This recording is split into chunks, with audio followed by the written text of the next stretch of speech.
Belanda dikenal sebagai negeri kincir angin karena memiliki lebih dari 1.200 kincir angin yang tersebar di seluruh negeri. Namun, selain itu, Belanda juga dikenal sebagai negeri bendungan dan terkadang juga disebut sebagai negeri bawah laut, dikarenakan sebagian wilayahnya berada di bawah permukaan laut dan 2/3-nya merupakan wilayah yang rentan terhadap banjir. Belanda adalah negara di Eropa Barat dengan luas 41.850 km persegi atau lebih kecil dibandingkan Jawa Timur, di mana sekitar 60% daratannya berada di bawah permukaan laut. Kenyataan ini terabadikan dalam namanya, yaitu Nederland, yang berarti negeri dataran rendah, dan karena berada di dataran rendah yang sekaligus terletak di delta sungai besar, maka sebagian besar wilayahnya adalah rawa serta rentan akan banjir. Namun, hebatnya, meski terletak di dataran rendah, saat ini Belanda menjadi salah satu negara yang mampu mengendalikan banjir dengan sangat baik. Bagaimana cara Belanda bertahan menghadapi banjir dan genangan air di wilayahnya? Agar lebih jelas silahkan simak video berikut.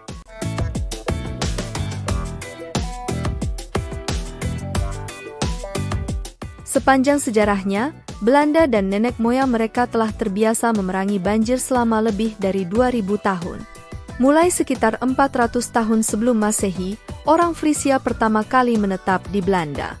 Merekalah yang membangun Terpen, sebuah gundukan tanah tempat mereka membangun rumah atau bahkan seluruh desa. Terpen ini dibangun untuk melindungi desa-desa dari banjir. Namun, pada 14 Desember tahun 1287, tanggul yang menahan laut utara jebol sehingga air membanjiri negara itu. Banjir itu dikenal dengan nama Saint Lucia yang menewaskan lebih dari 50.000 orang dan dianggap sebagai salah satu banjir terburuk dalam sejarah manusia. Banjir besar tersebut kemudian menciptakan teluk baru yang disebut Laut Selatan yang terbentuk oleh air banjir yang telah menggenangi sebagian besar lahan pertanian.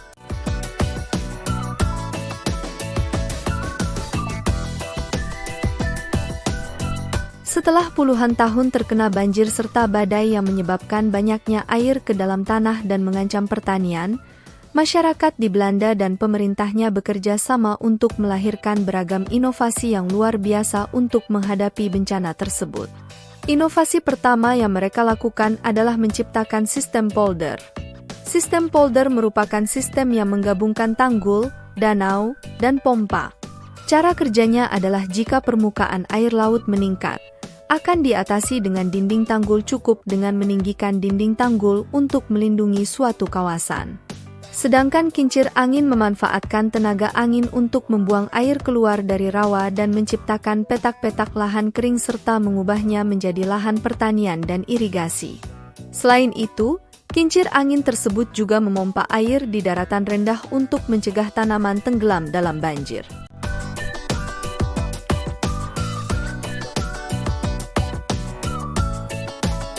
Pada awalnya, inovasi ini sukses membuat Belanda aman dari ancaman banjir selama ratusan tahun dan mengeringkan banyak rawa-rawa di sepanjang delta dan pesisir. Namun, pada akhirnya, usaha ratusan tahun tersebut ditaklukkan oleh alam melalui peristiwa banjir besar pada tahun 1953. Banjir tersebut menewaskan lebih dari 8.361 jiwa, sebanyak 70.000 warga dievakuasi, dan sekitar 90% pertaniannya tergenang oleh air. Banjir yang terjadi pada 31 Januari hingga 1 Februari tahun 1953 itu merendam hampir seluruh wilayah selatan dan sebagian utara Belanda.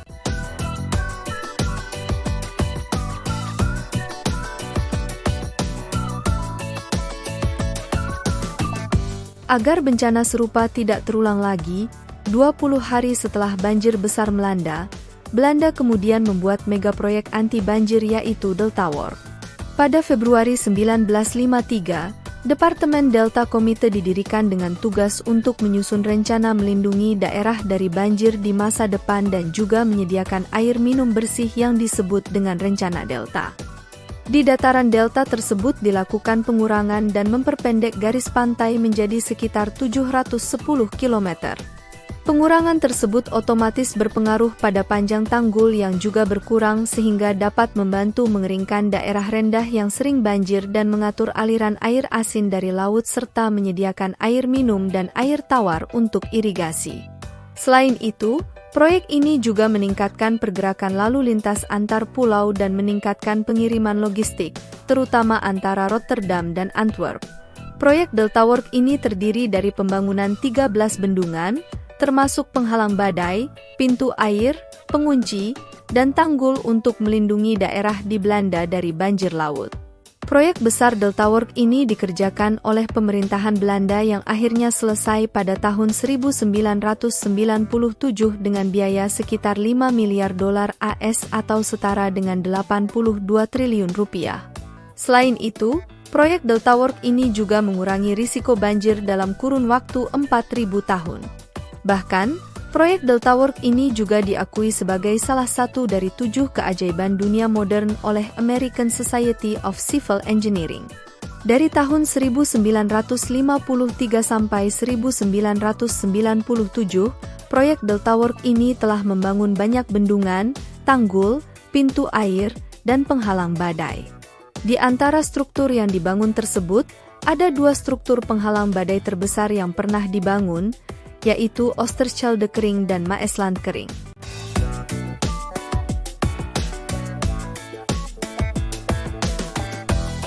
Oosterscheldekering, atau disebut juga dengan penghalang gelombang badai, dirancang untuk menutup sungai Oosterschelde yang berfungsi menjaga salinitas air sehingga tidak mengganggu ekosistem di dalamnya. Oosterscheldekering ini merupakan bendungan dengan gerbang yang bisa dibuka dan ditutup ketika terjadi gelombang badai dan gelombang air pasang yang besar. Pembangunan Oosterscheldekering ini dimulai pada tahun 1976 dengan biaya sebesar 2,5 miliar euro atau setara dengan 44 triliun rupiah jika dikalkulasikan dengan kurs rupiah saat ini. Oosterscheldekering ini memiliki panjang 9 km yang terdiri dari 62 pintu baja dengan lebar masing-masing 42 meter. Karena ukuran dimensi yang sangat besar tersebut, pembangunan Oosterscheldekering ini memerlukan teknologi yang canggih dan perencanaan yang matang. Di dalam proses pembangunannya, penghalang badai ini melalui beberapa tahapan. Mereka membuat fondasinya terlebih dahulu. Untuk membuat fondasi, dibutuhkan 2 pulau buatan yang di dalamnya terdapat dermaga yang berfungsi sebagai tempat pembuatan 65 pilar atau struktur vertikal besar yang memiliki pintu air. Pilar ini terbuat dari 7.000 meter kubik beton yang mempunyai lubang di bagian dalamnya dan membutuhkan waktu 1,5 tahun untuk pembuatannya. Kedua pulau buatan itu kemudian digali untuk membuat parit sampai kedalaman yang telah ditentukan dan parit ini nantinya akan dibuat menjadi fondasi untuk pilar-pilar tadi. Selanjutnya, di atas parit tersebut diberi lapisan mat yang terbuat dari bahan yang fleksibel dan diberi bebatuan yang berfungsi untuk mencegah terjadinya erosi di bawah lapisan mat. Pilar yang sudah jadi kemudian diangkut menggunakan kapal khusus yang bernama Ostrea yang dapat mengangkut beban hingga 10.000 ton. Pilar tersebut kemudian dibawa ke lokasi yang telah ditentukan dan diturunkan di atas mat. Selanjutnya, di dalam pilar ini akan diisi pasir dan ditutup dengan beton.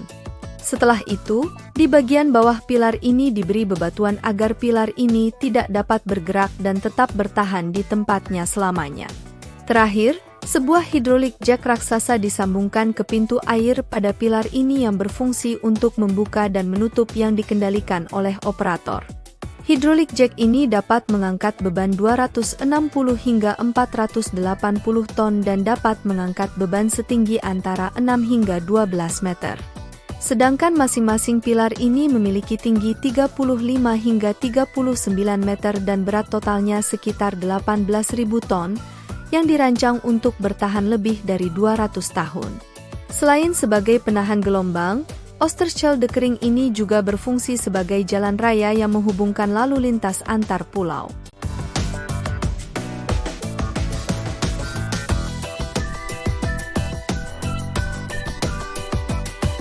Struktur selanjutnya adalah Maeslandkering.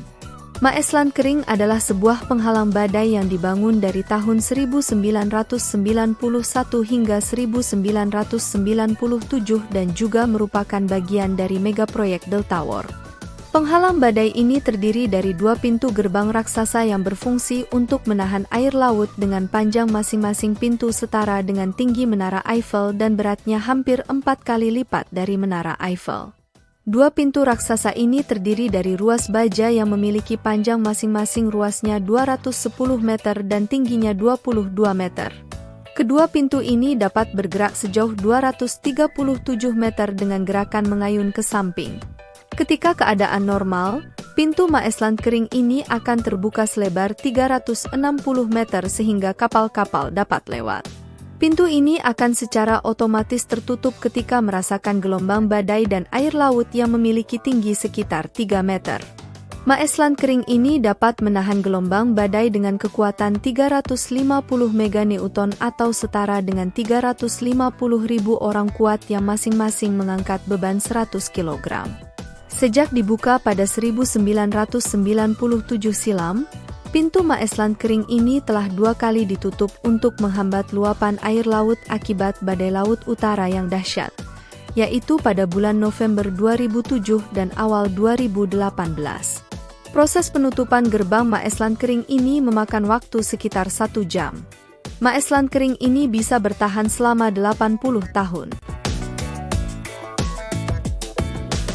Jadi, begitulah cara luar biasa Belanda untuk mempertahankan daerahnya dari air laut. Mereka terus berinovasi dan tidak menyerah. Ada banyak pelajaran yang bisa kita petik dari Belanda. Terima kasih telah menonton video ini, sampai jumpa pada video berikutnya.